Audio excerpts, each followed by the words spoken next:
তো বন্ধুরা, স্যামসাং আবার মার্কেটে নিয়ে চলেছে একটা নতুন স্মার্টফোন। এই যে সেটার নাম হচ্ছে এই যে স্যামসাং গ্যালাক্সি S17। যে এই মোবাইলটা কিন্তু তোমরা দেখেই কিন্তু চয়েস হয়ে যাবে। আগে এই মোবাইলটার দাম কিন্তু খুব বেশি ছিল, এখন দাম কিন্তু কমে গিয়েছে। তো আজকের এই ভিডিওতে আমরা এই মোবাইলটার বিষয় নিয়ে আলোচনা করব।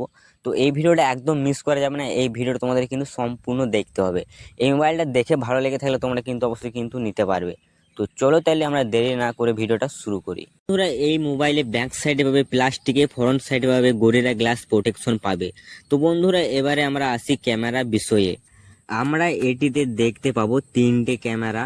সেটা হচ্ছে মেন ক্যামেরাতে 8 মেগাপিক্সেলে পাবে, যেটাতে তোমরা HD 4K ভিডিও রেকর্ডিং করতে পারবে। এটাতে থাকবে HDR, বানোরমা আর আলট্রা ওয়েড মোড, এরকম কিন্তু ফিচার দেখতে পাবে। নিচের দিকে এলে আমরা দেখতে পাবো Type-C 3.5 অডিও জ্যাক দেখতে পাবো। এই মোবাইলটা কিন্তু 5G ফোন। এই মোবাইলের ডিসপ্লে হচ্ছে 6.7 ইঞ্চি অ্যামোলেড হবে।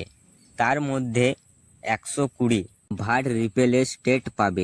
এই মোবাইলে দিনের বেলায় খুব প্রচুর পরিমাণে পরিষ্কার দেখা যাবে, কারণ এটাতে 1300 নিট ব্রাইটনেস আছে। এই মোবাইলে ডিসপ্লেকে ফিঙ্গারপ্রিন্ট পাবে। এই মোবাইলে খুব ভালো গেমিং করতে পারবে। এটাতে আছে স্ন্যাপড্রাগনের 865 5G। এবারে আমরা ব্যাটারি বিষয়ে জানি। 7000 ব্যাটারি পাবে এটাতে চার্জ করার জন্য। 25 ওয়াটের ফাস্ট চার্জার পাবে। SBI টাইপ-সির সাপোর্ট থাকবে। এই মোবাইলটা কীরকম দামে আসবে এটা আমরা জানি, যে 30,000-এর মধ্যে কিন্তু এই ফোনটা কিন্তু পাবে। তো আশা করে মোবাইলের বিষয়ে জানতে পারলে। এই মোবাইলটা ভালো লেগে থাকলে অবশ্যই তোমরা কিন্তু নিতে পারবে। আমি তোমাদেরকে বলবো অবশ্যই কিন্তু মোবাইলটা কিন্তু সবই কিন্তু ভালো আছে। ক্যামেরা থেকে যে কোনো ভিডিও রেকর্ডিং করলে কিন্তু আমরা 4K ভিডিও কিন্তু রেকর্ডিং করতে পারবো, HD, ঠিক আছে? তো আশা করে বুঝতে পারলে। তো বন্ধুরা, ভিডিওটা ভালো লেগে থাকলে প্লিজ একটা লাইক।